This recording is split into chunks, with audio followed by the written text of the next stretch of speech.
Hello and welcome to my channel, or welcome back to my channel. My name is Che and this is a web of classic tales. If you're enjoying the videos, please like, subscribe, and share. If you want notifications every single time a new video is uploaded, please click on the little bell icon. Today we will continue reading Frank Baum's The Wonderful Wizard of Oz. She was awakened by a shock so sudden and severe that if Dorothy had not been lying on the soft bed, she might have been hurt. As it was, the jar made her catch her breath and wonder what had happened, and Toto put his cold little nose into her face and whined dismally. Dorothy sat up and noticed that the house was not moving, nor was it dark, for the bright sunshine came in at the window, flooding the little room. She sprang from her bed with Toto at her heels and ran and opened the door. The little girl gave a cry of amazement and looked about her, her eyes growing bigger and bigger at the wonderful sight she saw.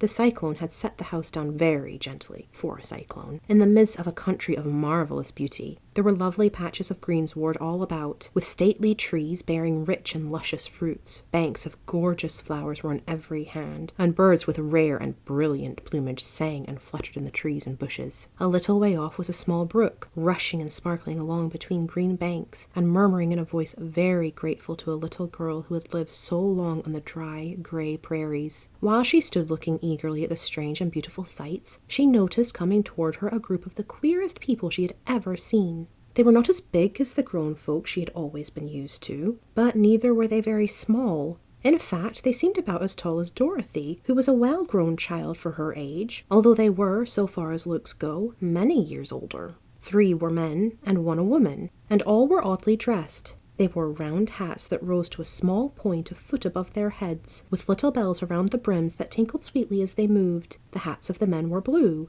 The little woman's hat was white, and she wore a white gown that hung in pleats from her shoulders. Over it were sprinkled little stars that glistened in the sun like diamonds. The men were dressed in blue of the same shade as their hats, and wore well-polished boots with a deep roll of blue at the tops. The men, Dorothy thought, were about as old as Uncle Henry, for 2 of them had beards. But the little woman was doubtless much older. Her face was covered with wrinkles, her hair was nearly white, and she walked rather stiffly. When these people drew near the house where Dorothy was standing in the doorway, they paused and whispered among themselves, as if afraid to come farther. But the little old woman walked up to Dorothy, made a low bow, and said in a sweet voice, "You are welcome, most noble sorceress, to the land of the Munchkins. We are so grateful to you for having killed the Wicked Witch of the East and for setting our people free from bondage." Dorothy listened to this speech with wonder. What could the little woman possibly mean by calling her a sorceress and saying she had killed the Wicked Witch of the East? Dorothy was an innocent, harmless little girl who had been carried by a cyclone many miles from her home, and she had never killed anything in all her life.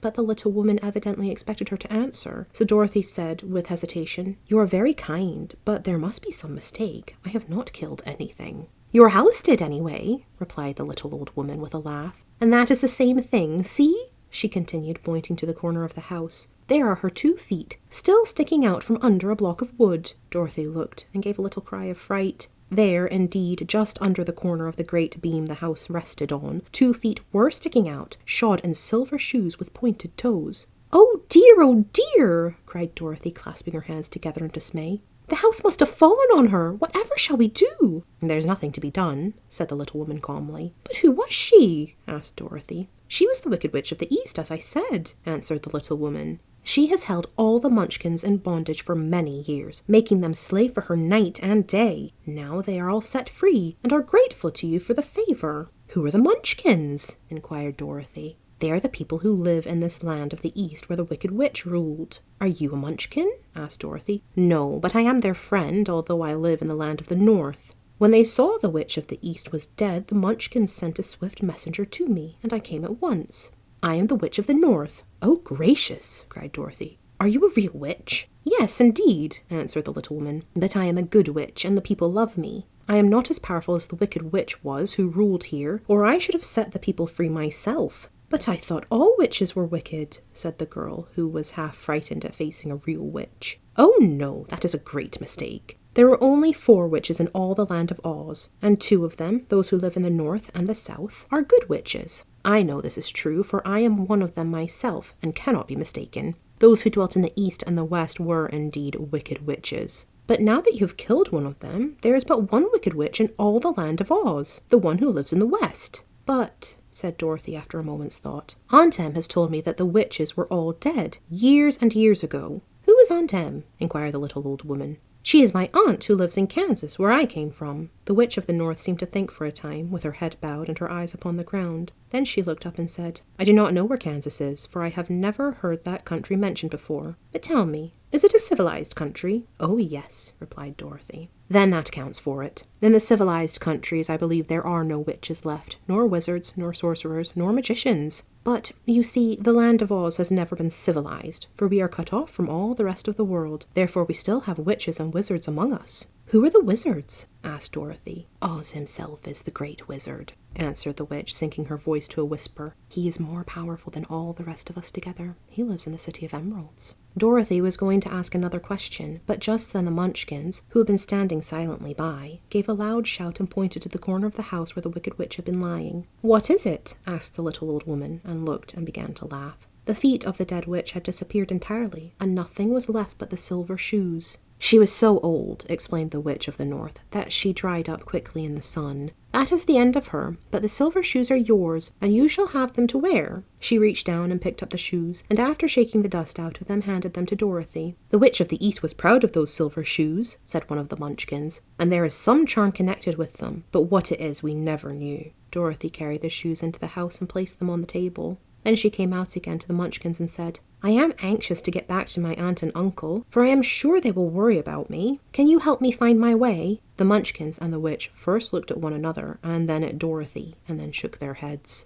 "At the east, not far from here," said one, "there is a great desert, and none could live to cross it." "It is the same at the south," said another, "for I have been there and seen it. The south is the country of the Quadlings." "I am told," said the third man, "that it is the same at the west. And that country, where the Winkies live, is ruled by the Wicked Witch of the West, who would make you her slave if you passed her way." "The north is my home," said the old lady, "and at its edge is the same great desert that surrounds this land of Oz. I am afraid, my dear, you will have to live with us." Dorothy began to sob at this, for she felt lonely among all these strange people. Her tears seemed to grieve the kind-hearted Munchkins, for they immediately took out their handkerchiefs and began to weep also. As for the little old woman, she took off her cap and balanced the point at the end of her nose while she counted 1, 2, 3 in a solemn voice. At once the cap changed to a slate on which was written in big white chalk marks, "Let Dorothy go to the City of Emeralds." The little old woman took the slate from her nose, and having read the words on it, asked, "Is your name Dorothy, my dear?" "Yes," answered the child, looking up and drying her tears. "Then you must go to the City of Emeralds. Perhaps Oz will help you."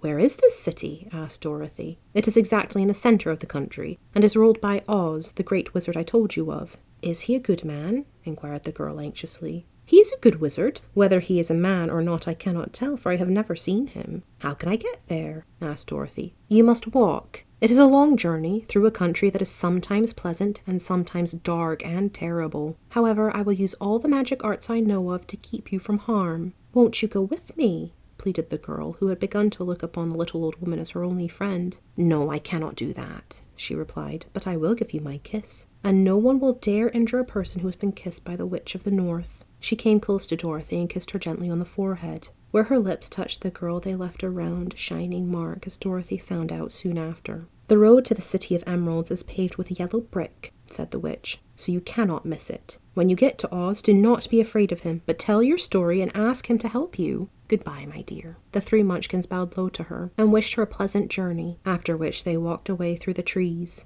The witch gave Dorothy a friendly little nod, whirled around on her left heel 3 times, and straightway disappeared, much to the surprise of little Toto, who barked after her loudly when she had gone, because he had been afraid even to growl while she stood by. But Dorothy, knowing her to be a witch, had expected her to disappear in just that way, and was not surprised in the least. Thank you for listening. This has been Frank Baum's The Wonderful Wizard of Oz, Chapter 2. I've been Jay. This has been a Web of Classic Tales. Please like, subscribe, share, comment, click the bell icon for notifications. I hope you're having a fantastic day. Have a nice life, and I'll see you next time.